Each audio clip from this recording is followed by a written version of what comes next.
How does a cat's claws work and why are they so sharp?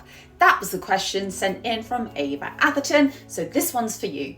Living with a cat is a bit like sharing your home with a furry Edward Scissorhands. They can transform your sofa into a modern art piece within minutes. Now, behind that flair for damage is an extraordinary anatomical design, and that's the product of a long evolutionary history. A cat's claw is made of mostly keratin, and that's the same protein which makes up our hair and nails. Our human nails are what remains of claws, and the change came around 55 million years ago in early primates, and that's because our ancestors adapted to tool use, and those flat nails and broad fingertips gave them a better grip, improving survival. So while we have comic books that dream up Wolverine characters, evolution left us with something much less dramatic but far more useful: the humble, and in my case, stubby fingernail. Cats, however, kept their claws, and they are curved and compressed and tipped with a fine point, and that evolved to grip, puncture and hold with remarkable precision.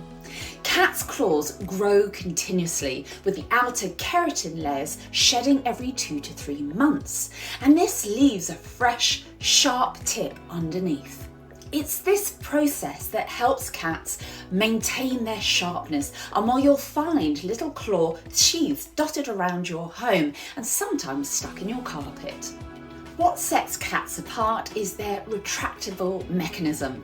When resting, the cat's claws lie hidden within folds of skin and fur, and the distal phalanx is the final bone of the end of the toe, and this is drawn back by the dorsal elastic ligament.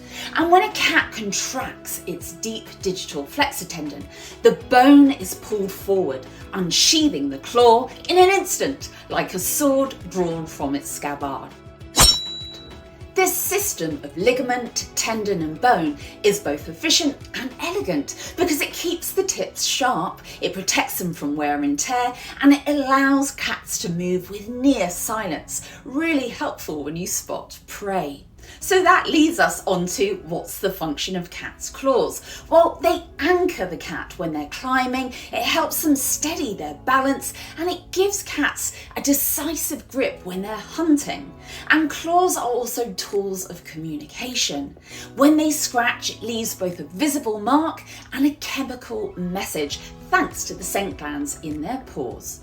So to other cats, it highlights that that cat was there, and it kind of helps advertise ownership of that area. Scratching is a natural cat behaviour, yet understandably a huge source of frustration for cat owners when their carpet or favourite chair is targeted. So providing suitable outlets for scratching is vital, and studies show that cats differ in their scratching preferences. Some love to stretch high to scratch, some low, horizontal pads, and others prefer diagonal or even upside down positions. Textures also matter to our cats. Sisal, cardboard, carpet, rattan and wood each differ in their different type of experiences when scratching, and the placement of where you're putting these scratching areas is equally important. Cats typically like to choose the heart of the home rather than having the cat post in an isolated corner. You can encourage your cat to scratch in appropriate places by using praise and reward. Pop licky mats on the areas you want avoided, like the top of the stairs or near the sofa, and providing good scratching opportunities by giving variety, considering where you place these, and using positive reinforcement methods. That all goes a long way in creating a more harmonious household for all. Their needs are being met, their claws stay healthy and clean and sharp, and your rug stays intact. It goes without saying that declawing should never be considered. It's illegal in the UK and EU because it's recognised as a form of mutilation. That's because it involves amputation of the last bone of each toe, and research shows that declawing cats can cause lifelong chronic pain, muscle weakening and arthritis. And there are also behavioural consequences to declawing, such as increased reports of inappropriate urination, biting and signs of stress. So in evolutionary terms, the feline claw is a masterpiece of design. It's a weapon, a tool, and it provides a means of expression. Whether we're talking lions, tigers, or our elderly tabby at home, claws are central to what it means to being a cat.